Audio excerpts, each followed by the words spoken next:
अस्सलाम वालेकुम दोस्तों, कैसे हो? उम्मीद है कि सब खैरियत से होंगे। अल्लाह आप लोगों को ऐसे ही खुश रखे। सरकार दो आलम सल्लल्लाहु अलैहि वसल्लम की पूरी जिंदगी पर बनने वाली वीडियो सीरीज जिसका नाम मोहम्मद सब के लिए है सल्लल्लाहु अलैहि वसल्लम, ये उसका 15वां हिस्सा यानी पार्ट 15 है। थोड़ा शॉर्टकट में हम रिकैप कर लेते हैं कि हमने 14वें हिस्से में यानी पार्ट 14 में क्या सुना। हमने सुना कि हुजूर पाक सल्लल्लाहु अलैहि वसल्लम की जवानी किस तरह खुदा की इबादत में गुजरी और किस तरह आप सल्लल्लाहु अलैहि वसल्लम सबसे अलग थलग होकर गार हिरा में जाकर कई कई दिन वहां पर गुजारते और मालिक कायनात को याद फरमाते। फिर हमने ये भी सुना कि आप सल्लल्लाहु अलैहि वसल्लम के 3 बेटे और 4 बेटियां हुई, लेकिन बेटे एक के बाद एक इस दुनिया से रुखसत हो गए और आपकी 3 बेटियों की शादी किससे हुई ये भी हमने सुना। और आपको कोई बेटा नहीं था तो आपने ज़ैद बिन हारिसा को अपना बेटा माना और सबके सामने उसका ऐलान भी फरमाया। फिर हमने सुना कि मक्का में कहत पड़ा तो सब परेशान हो गए।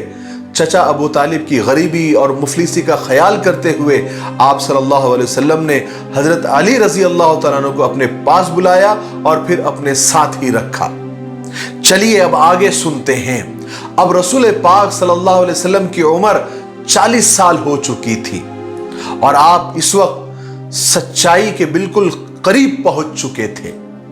आपने बचपन और जवानी तो गुजार दी थी, लेकिन शुरू से ही आप खुदा की याद और उसकी इबादत में सारा वक्त गुजारते थे और इन इबादतों ने ही आपके रूह को नूर और रोशनी से जगमगा दिया था, आपके दिल को नूरानियत और पाकीज़गी से भर दिया था। वो सच्चाई और हकीकत आपको एक सच्चे ख्वाब की सूरत में नजर आई, यानी आपने एक सच्चा ख्वाब देखा जिसके बाद आप पर सारी हकीकत खुल गई।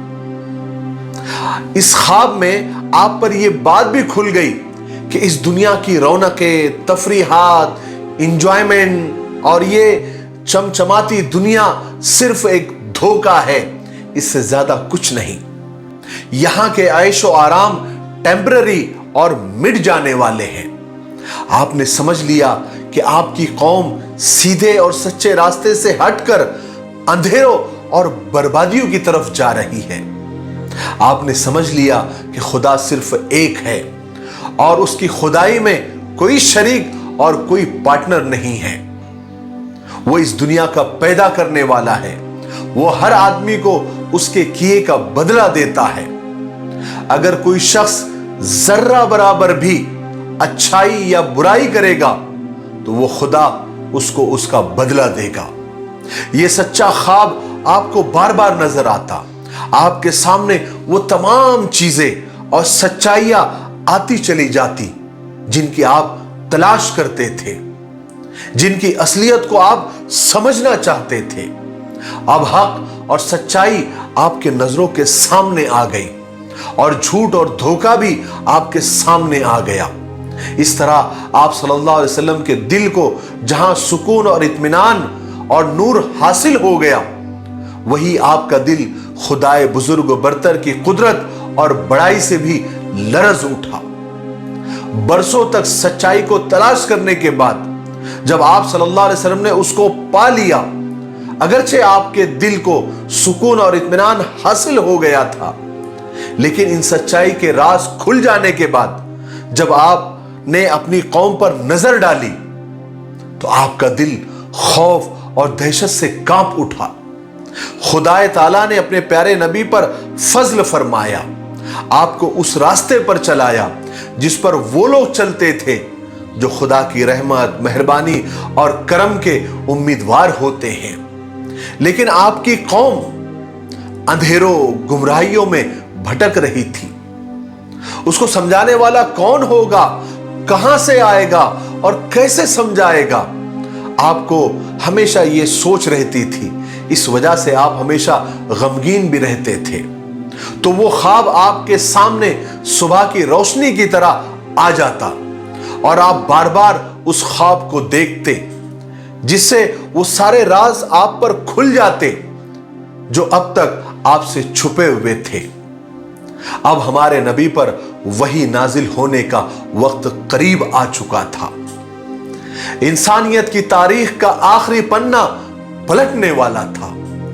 कुदरत के हाथ जुम्बिश करने वाले थे और खुदा की तरफ से एक बड़ी जिम्मेदारी आपको सौंपी जाने वाली थी कि आप सारे इंसानों को खुदा से डराएं, उन्हें सीधा रास्ता बताएं। जब ये सच्चे ख्वाब आपको नजर आने लगे, उस वक्त से आपका दिल दुनिया से बिल्कुल उचाट हो गया था। आप हर वक्त तन्हाई में खुदा को याद फरमाते थे। उसके बाद रमजान का मुबारक महीना आ गया। हुजूर पाक सल्लल्लाहु अलैहि वसल्लम अपने आदत के मुताबिक गार हिरा तशरीफ ले गए और खुदा की याद में मशगूल और मसरूफ हो गए। जब घर वालों में से कोई खाना वगैरह लेकर गार में आता और आपको खैरियत से देखता तो उन्हें इत्मीनान हो जाता और घर वाले आपकी तरफ से सदका और खैरात भी करते और आपके लिए दुआएं हासिल करते। इस तरह रमजान के कई दिन गुजर गए। एक रात जब अंधेरा कपकपाने लगा, जैसे उजाले के लिए जगह खाली करनी हो, यानी सहर होने को थी। बुराइयां पसीना पसीना हो रही थी। नेकियों का दौर शुरू होने वाला था। हिदायत का सितारा इनकलाब के झरोकों से झांक रहा था। कायनात का जर्रा जर्रा तब्दीली महसूस कर रहा था। उस दिन ऐसा लग रहा था जैसे हुजूर किसी का बेचैनी से इंतजार कर रहे हो। बस इंतजार की घड़ियां खत्म होने को है कि अचानक गार हिरा के अंधेरे में रोशनी हुई और एक फरिश्ता अचानक आपके सामने आ गया और वो फरिश्ता हजरत जिब्राइल थे। फिर हजरत जिब्राइल अलैहिस्सलाम ने आते ही कहा, इक़रा, पढ़िए। हुजूर पाक सल्लल्लाहु अलैहि वसल्लम डर रहे थे, खौफजदा थे। आपने जवाब दिया, आपने रिप्लाई किया, मा अना बिकारी, मैं पढ़ना नहीं जानता। फिर आप सल्लल्लाहु अलैहि वसल्लम ने महसूस किया कि हजरत जिब्राइल ने यानी उस फरिश्ते ने आपको अपने सीने से लगाकर इतनी जोर से दबाया, इतनी जोर से भेजा कि आपका दम घुटने लगा। फिर उस फरिश्ते ने आपको छोड़ दिया। फिर कहा, इक़रा, पढ़िए। फिर आपने वही जवाब दिया कि मा अना बिकारी, मैं पढ़ना नहीं जानता। फिर फरिश्ते ने दोबारा अपने सीने से लगाया और पहले से ज्यादा जोर से दबाया और भेजा और कहा कि इक़रा, पढ़िए। फिर आपने वही जवाब दिया कि मा अना बिकारी, मैं पढ़ना नहीं जानता। फिर फरिश्ते ने तीसरी मर्तबा आपको सीने से लगाकर भेजा और फिर छोड़कर कहा कि इक़रा, इक़रा बिस्मि रब्बिकल लज़ी खलक, खलक़ल इंसाना मिन अलक़, इक़रा व रब्बुकल अकरम अल्लज़ी अल्लम बिल क़लम, अल्लमल इंसान मा लम यअलम। जिसका तर्जुमा है कि अपने रब के नाम से पढ़िए जिसने सबको पैदा किया और इंसान को खून के लोथड़े से पैदा किया। और पढ़िए, आपका रब सबसे बड़ा करम करने वाला है जिसने कलम से सिखाया इंसान को जो वो नहीं जानता था। फरिश्ते ने जो आयतें पढ़ी, रसूल पाक सल्लल्लाहु अलैहि वसल्लम ने उन्हें फौरन दोहराया। ये अल्फाज आप सल्लल्लाहु अलैहि वसल्लम के दिल पर गोया छप गए। तारीख लिखने वाले लिखते हैं कि अगर ये आयतें, ये पैगाम किसी पहाड़ पर नाजिल होता तो पहाड़ भी यकीनन रेजा रेजा हो जाता। ये तो मोहम्मद रसूलुल्लाह की जात मुकद्दस थी, उनका पुरवकार और ताकतवर दिल था जिसने इसका बोझ उठा लिया। और हजरत जिब्राइल थे, खुदा का कलाम था, खुदा की तजल्लिया थी, मोहम्मद अरबी थे और गार हिरा थे। हम तो बस इतना कह सकते हैं कि जो हमारे दिल पर नहीं गुजरी, हमने अपनी आंखों से नहीं देखा, उसकी तशरीह, उसकी तफसील, उसकी डिटेल हम कैसे बता सकते हैं। वही नाजिल होने की कैफियत अल्फाज में कैसे बयां हो सकते हैं। यही वो मकाम है जहां अल्फाज का भी दम निकल जाता है, जबानें गुम हो जाती है, कलम कांप जाता है। हम तो बस इतना कह सकते हैं कि गार हिरा की तकदीर चमक गई। उसका जर्रा जर्रा रश्क के तूर बन गया। आखिरकार हुजूर पाक सल्लल्लाहु अलैहि वसल्लम गार हिरा से डरते कांपते हजरत खदीजा रजी अल्लाह तआला अन्हा यानी अपने घर तशरीफ लाए। जब आप गार हिरा गए थे तो मोहम्मद बिन अब्दुल्ला थे, और जब लौटे तो मोहम्मद रसूलुल्लाह थे। सुभान अल्लाह। लेकिन आप पसीने से बिल्कुल भीगे हुए थे। आपने घर आते ही हजरत खदीजा से फरमाया, जम्मिलूनी जम्मिलूनी, मुझे चादर उड़ाओ, मुझे चादर उड़ाओ। हजरत खदीजा रज़ी अल्लाह तआला अन्हा ने बड़े प्यार और मोहब्बत से आपको चादर उड़ाई, और हजरत खदीजा सोच रही थी कि शायद आपकी तबीयत खराब हो गई है, आपको बुखार हो गया है। लेकिन कुछ देर के बाद जब आपकी तबीयत में कुछ हल्कापन महसूस हुआ, तबीयत थोड़ी हल्की हुई और आपकी घबराहट, आपकी कपकपी कम हुई, तब हजरत खदीजा रज़ी अल्लाह तआला ने पूछा, आप कहाँ थे और आपके साथ क्या हुआ? तो सवाल के जवाब में हुजूर पाक सल्लल्लाहु अलैहि वसल्लम ने सारा किस्सा सुनाया। जो कुछ देखा, जो कुछ गुजरा, जो कुछ सुना, सब आपने तफसील से अपनी चहीती बीवी हजरत खदीजा के सामने पेश कर दिया और फरमाया, खदीजा मुझे तो जान का खतरा हो गया था। फिर हजरत खदीजा ने तसल्ली के वो जुमले हुजूर से कहे जो तारीख में सुनहरे हरफों से लिखे हुए हैं, जो कयामत तक आने वाले हर बीवी के लिए एक मिसाल और एक एग्जाम्पल है कि जब शौहर तकलीफ और परेशानी और मुसीबत में हो तो किस तरह तसल्ली दी जाती है, ढारस बंधाई जाती है, हौसला दिया जाता है। और ये बीवी, एक बीवी ये काम बहुत अच्छे तरीके से कर सकती है। हजरत खदीजा ने फरमाया, घबराए नहीं, ये तो खुशखबरी है मोहम्मद।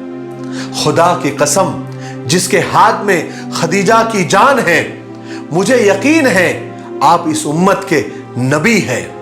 खुदा की कसम वो कभी आपको जाया नहीं करेगा, क्योंकि आप इंसाफ करते हैं, रिश्तेदारों के हुकूक अदा करते हैं, आप हमेशा सच्ची बात कहते हैं, अमानतें अदा करते हैं, मुसीबत के मारों की मदद करते हैं, मेहमानों की इज्जत करते हैं, उनकी खातिर तवाज़ो करते हैं, नेक अच्छे और भले काम करते हैं।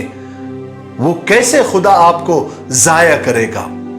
हजरत खदीजा की ये तसल्ली भरे जुमले सुनकर आपको बहुत सुकून और खुशी महसूस हुई, आप मुतमईन हो गए। आपने हजरत खदीजा के इन तसल्ली और दिलासों की बातों पर उनका शुक्रिया भी अदा किया। उसके बाद आप आंखें बंद कर लेट गए। यूं तो हजरत खदीजा आप सल्लल्लाहु अलैहि वसल्लम को तसल्ली दे चुकी थी, मगर फिर भी उन्हें इस बात का ख्याल और डर लगा रहता था जो आपके साथ गार हिरा में और जिब्रील अलैहिस्सलाम के ताल्लुक से जो बात हुजूर ने बताई थी। इस वास्ते हजरत खदीजा ने सोचा कि ये बात अपने चचाजाद भाई वर्का बिन नौफल से पूछनी चाहिए कि आखिर ये क्या मामला है, क्या माजरा है, आगे क्या होने वाला है। क्योंकि वर्का बिन नौफल के बारे में मशहूर था कि वो कई मजहबों के बारे में बहुत खूब जानते हैं। आज के लिए इतना काफी है, अब हम यहीं पर रुकते हैं क्योंकि वीडियो अब ज्यादा लंबा हो रहा है। हम 16वें हिस्से में यानी पार्ट 16 में सुनेंगे कि जब हजरत खदीजा वर्का बिन नौफल के पास मिलने के लिए गई तो उन्होंने क्या कहा, और जब वर्का बिन नौफल हुजूर से मिले तो क्या बातचीत हुई। फिर आप सल्लल्लाहु अलैहि वसल्लम हजरत जिब्रील अलैहिस्सलाम का दोबारा इंतजार क्यों करने लगे, और फिर कब हजरत जिब्रील अलैहिस्सलाम दोबारा आपसे मिले और फिर क्या हुआ, वो इंशाअल्लाह हम 16वें हिस्से में यानी पार्ट 16 में बनाएंगे। तब तक आप अपने वादे पर कायम रहे और इस सीरीज के सारे वीडियोस को आप अपने रिश्तेदारों में, दोस्तों में और नौजवानों में ज्यादा से ज्यादा शेयर करें, ताकि आज की जो नौजवान नस्ल है वो हुजूर पाक सल्लल्लाहु अलैहि वसल्लम की जिंदगी के, आपकी सीरत मुबारका के और करीब आए और आप सल्लल्लाहु अलैहि वसल्लम को अपना हीरो, अपना रोल मॉडल बनाएं। यही इस सीरीज का मकसद है और मुझे उम्मीद है कि आप ये काम जरूर करेंगे और अपने लिए सदक़े जारिया बनाएंगे। तब तक मेरे लिए, पूरी उम्मत के लिए और पूरी इंसानियत के लिए खैर और भलाई की दुआ करते रहें। अस्सलामु अलैकुम व रहमतुल्लाहि व बरकातुहू।